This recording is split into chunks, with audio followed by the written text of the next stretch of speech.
know that a few years ago, I used to have to, several times a month, to go see my daughter Shelly, drive between Atlanta and Memphis. And a lot of times I would go down and I'd come back, leave Atlanta about 10 p.m. Saturday night, drive through the night, and arrive back here in Memphis on Sunday morning in time for Open Heart. And I'd see a lot of things along the way as I would drive, and there was a particular time, it was early still in the morning, it was a spring day much like it is today, it was just after sunrise, and I was driving through a portion of Alabama there on Highway 78, that part where the hills kind of go up and down and up and down. It's really beautiful and picturesque. I mean, you know, the green rolling hills and the trees and all of the things that, you know, really caught my attention as I was driving along. And as I came up over a hill and went down, there over on the side of the road was a big group of birds that were, you know, pecking away at roadkill. And there was only a little bit there, but they were scrapping and fighting, and they were all trying to get their share of it, and, you know, they were squawking at one another as I drove on by, and I, you know, kind of looked at that with a little bit of wonder and humor and amazement. And as I got back up on another hill, and as I came back down, there in that portion was another bird with a big piece of roadkill, big dead animal, all to itself, just enjoying, just contentedly eating, having its early morning meal. And I thought for a moment, I said, boy, those other birds back there are missing out. They don't know, rather than having to fight over, you know, little scraps and things back there, right here is for them, you know, a bonus. It would be something great for them. And I said, now, they're birds. They can fly. So rather than having to stay there and scrap and fight with one another, if they did what comes naturally to them, one of them or two of them or three of them could rise up and fly. And I'm pretty sure if they rose up and flew, that they would see right over just the other hill was something great, something good in store for them. And I thought about it for a moment, how so often in life we could be like that first group of birds, fighting amongst ourselves, scrapping and scraping over little without recognizing and realizing that we have within us the ability to rise up and to see and to experience something great. But I get it. I really do.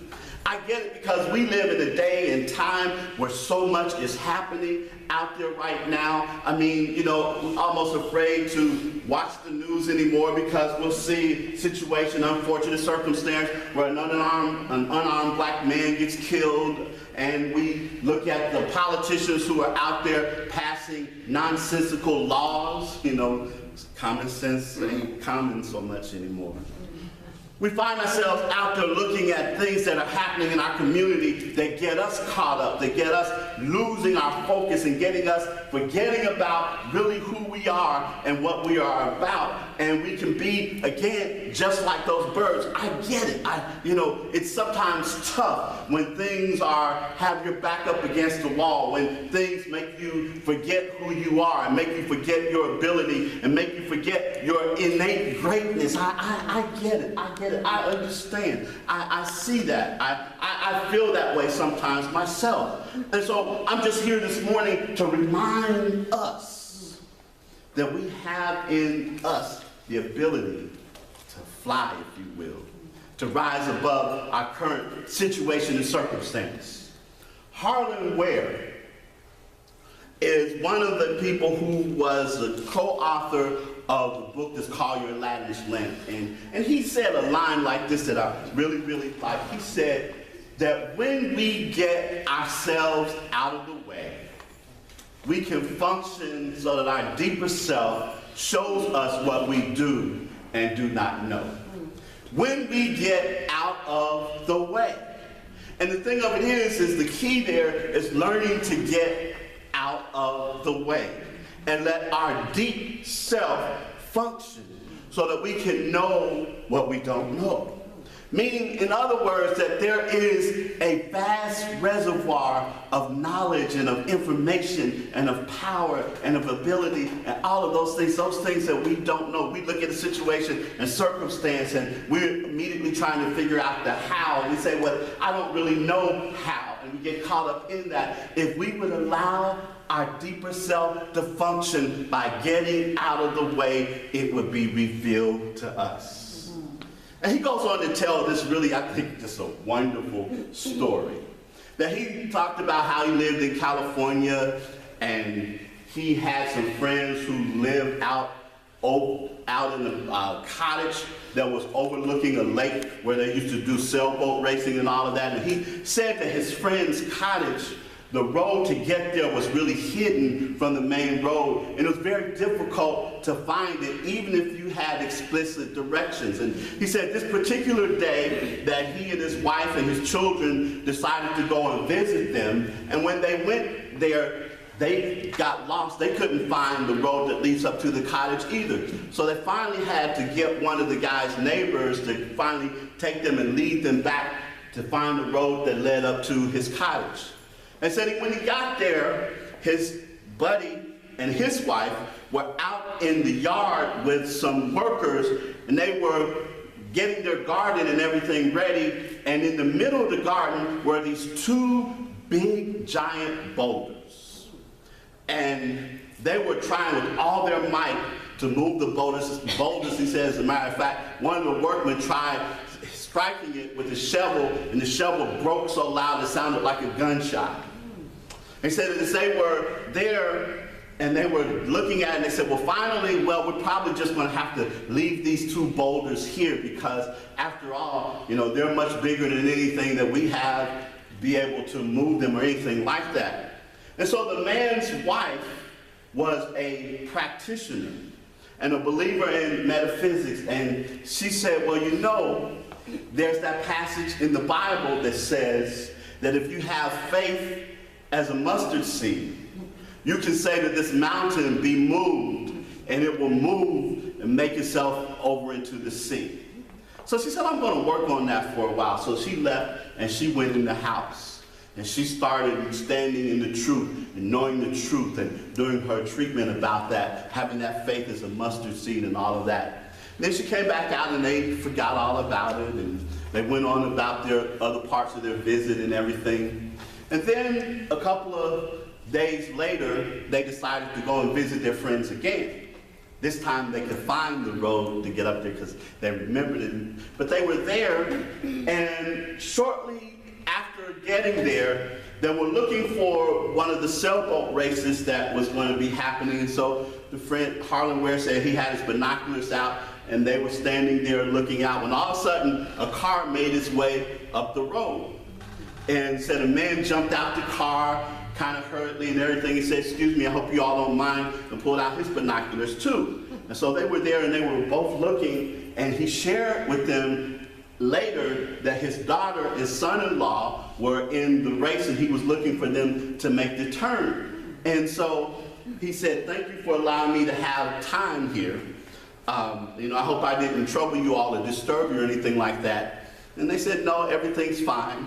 And as the man started to make his way back to the car, he stopped and he looked at those two boulders that were in the yard, and he said, do you all have any use for those? Are you going to do anything with them? And they said, well, as a matter of fact, we've been trying to get rid of them. He said, well, I live on the other side of the cove, and I'm building a house, and my architect is putting this design together. And part of the design are these, boulders. He said if to find them, it would be great to go into design. And he said, we've already got heavy moving equipment and everything out there that's going to do things. If it's okay with you, I'll just have them come up here tomorrow, and move those boulders, and I'll have what I need for my yard. And so Harlan Ware says that as they were saying that, he said he and his wife and his friend and his wife refused to look at one another because they're like, this can't be happening. And so Harlan Ware has a background as a newspaper person. So he said he started questioning the man. He said, so when did your architect tell you? He said, just this morning. Wow. He said, so when did you know, how did you find the road to get up here? Because, you know, it's very hard to find your way up to this cottage and everything. He said, I was just driving along and it just appeared. And I made my way up there. And so after the man left, they turned to the wife who had done the treatment and said, well, what did you do? She said, I simply went and I remembered the scripture that says, faith is the substance of things hoped for, the evidence of things not seen. And it's now time for faith to be enlarged. And if these boulders are not, it's time for the boulders to go. And if it is indeed time for them to go, the way for it to happen will be revealed. If we get self out of the way and allow deep self to function, what we don't know, we soon know. It will be revealed to us. It's important to remember that and to understand that. And then Ernest Holmes comes in the book to talk about the fact of if we are going to have this kind of faith that can move mountains and move boulders, there are three conditions or three things that are part of it. The first is to begin within. We have to remember to stop looking for God that's sitting out there somewhere, calling on God somewhere to do something, and know that God is within. God is our source and our power. So we begin within. The second thing is with consent. With consent. Now, when I read that the first time, I thought about it with consent. But then I realized something, is that there are times when we have to give ourselves permission to experience God's movement in our life. And that might sound funny to you, but there's sometimes that we get so caught up in playing the victim. We get so caught up in complaining about what's not going right that we don't want to let that go. We don't want to let it go. And we have to give ourselves permission with consent. With consent. We have to be in a place and a space where we are willing to allow it to happen. To stop doubting, to stop playing the victim, to stop looking at and pointing out what isn't working, and to understand that there is something even greater at work. And then the final part of that is, after we give ourselves permission, we have to have an already believing faith. An already believing faith. And he goes on to talk about the example of two little girls who go out on the beach, both of them with buckets. They go get starfish, and one comes back with a bucket full of starfish, talking about, you know, how abundant and everything is out there on the beach, and the other comes back with none, saying that there's no starfish out there, there's nothing out there, I don't know why he even started. Two girls at the same time on the same beach, one of them finds abundance and the other doesn't, because he said the first one started out with an already believing faith. An already believing faith. We have just celebrated something that we call resurrection. Easter, a time when churches and other people join together and celebrate resurrection. And we know on a deeper level, resurrection is a story that didn't just happen one time, that didn't just happen in one culture or one religion or with one person. But resurrection happens every day. That in our lives we experience resurrection. that what seemed like defeat suddenly turns into victory. Which looked like to be given up, we suddenly rise up. That which looked like that it was about nothing suddenly turns into something. Resurrection happens every day. I'm sitting here looking at a room full of resurrection stories. I may not know your complete story. I may not know anything ultimately about you, but the thing that I know that in your life, you've had some resurrections to happen. You've had some things propel you forward. You've had some things to turn around. And when they've turned around, you experience the power of resurrection. And so what I'm doing today is just reminding you of what you already know. I'm just helping you to grab a hold of that already believing faith. I'm just pointing you to turn within, to understand that indeed faith is the substance of things hoped for, the evidence of things not seen. Now, I didn't know that Nakia was going to read what she did for affirmative reading this morning. But the part where it says that if God be for us, who can be against us? Now, those of you all that know anything about communicating online or communicating with text messages, what does it mean when you use all caps? You're shouting. Now, I'm going to give you a little background that when you read the passage that she read from Paul in the Greek, the New Testament Greek, which is called Koine Greek, when you read in the New Testament Greek, it is as if Paul is shouting at that moment. That he is writing in all caps, the equivalent of writing it in all caps, when he says that if God is for us, who can be against us? If God is for me, who can be against me? That already believing faith that we stand in that says, if God is for me, who can be against me? And I'm here to say something else about that. The if means conditional, but I'm here to tell you there is no condition if God is. God is for you, and God is for me. And because God is for you, and God is for me, nothing, no thing, no person. And if you remember that passage, and it goes deeper, and Paul starts to name all of these things, death, life, powers, principalities, all of those things, darkness of this world, all of those things. But he is saying that ultimately, none of that can be against us, and none of that can separate us from the love of God. We can rise up. So my question to you today, going back to those birds, are you going to be in that first group? Just scrapping and scrambling about just the little bits and pieces there?